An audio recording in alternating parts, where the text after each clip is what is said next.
적지 않은 사람들이 인생을 바다에 비유를 합니다.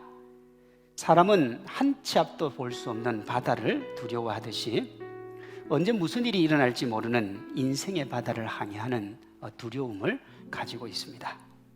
이것이 우리의 인생이니 이 세상을 살아가는 사람은 절대로 고난의 현장을 벗어날 수는 없습니다. 오늘 본문은 이런 한 치 앞도 알 수 없는 인생의 바다를 항해하는 크리스찬이 삶의 현실에서 고난과 풍랑을 만났을 때 어떻게 이겨야 하는지를 보여줍니다. 먼저 예수님이 고난당하는 우리 삶의 자리로 오십니다.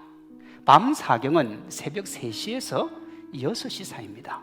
그러니 누구도 제자들을 생각하지 않을 때입니다. 그 시간 제자들과 함께 있는 것은 몹시도 그들을 괴롭히고 그 모든 소망을 잃어버리게 만드는 풍랑이요, 모든 사람들에게 잊혀진 시간, 누구도 그들을 기억하지 않는 시간이 밤 사경입니다. 아무도 알아주지 않고 관심도 없는 이루 말할 수 없는 슬픔과 고통, 아픔이 크게 나라고 소망조차도 끊어진 자리에 예수님이 오셨습니다. 예수님이 고난의 자리로 찾아왔을 때 예수님께 믿음의 손을 내미는 겁니다. 베드로를 보면 그는 자신에게 찾아오신 예수님을 향하여 믿음의 손을 내밀었습니다. 그 결과가 참 놀라워요. 먼저요, 물 위를 걷는 사람이 되었습니다. 다음으로 예수님의 발걸음을 바쁘게 만들었습니다. 부족해도 믿음의 손을 내밀면 그때부터 예수님이 움직이기 시작합니다. 우리의 믿음이 연약하기 때문에 예수님을 믿어도 두려울 수 있습니다. 극심한 고통을 겪을 수 있습니다.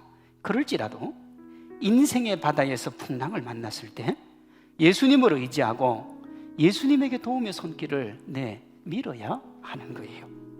주님이 오셨을 때 우리가 믿음의 손을 내밀면 하나님이 그 손을 잡아 주십니다.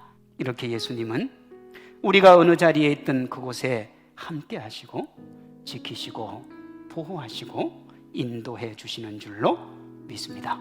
시편 139편 기자는 이것을 이렇게 고백합니다. 내가 하늘에 올라갈지라도 거기 계시며 스올에 내 자리를 펼지라도 거기 계시나이다. 내가 새벽 날개를 치며 바다 끝에 가서 거주할지라도 거기서도 주의 손이 나를 인도하시며 주의 오른손이 나를 붙드시리이다. 사람이 아니라 예수님입니다. 우리가 바라보고 의지해야 될 분은 예수님이에요. 하나님을 향하여 믿음의 손을 내밀어 회복의 기쁨을 맛본 베드로와 제자들이 더욱 성숙한 믿음의 사람들이 됩니다. 정말 귀한 것은요, 고난과 아픔을 통해서 옵니다. 크리스찬에게 고통이라고 하는 것은 믿음을 단련시키고 성숙시키며 더욱더 하나님을 소망하도록 만드는 거예요. 하나님에게 자녀에게 불가항력적으로 다가오는 고난에는 하나님의 섭리가 있습니다. 지금 우리가 국난이라 불릴 만큼 감당할 수 없는 고난으로 아픔과 고통 가운데 있습니다. 저는 제가 목사를 하면서 이런 일이 올 거라고는 상상을 못했어요. 목사가 성도들과 함께 예배를 드리지 않는다면 사실 목사가 할 수 있는 게 아무것도 없잖아요. 참 힘들고 어렵습니다. 6.25 전쟁 때도 드렸던 예배를 인터넷으로 대체할 만큼 우리가 이 난국을 맞고 있습니다.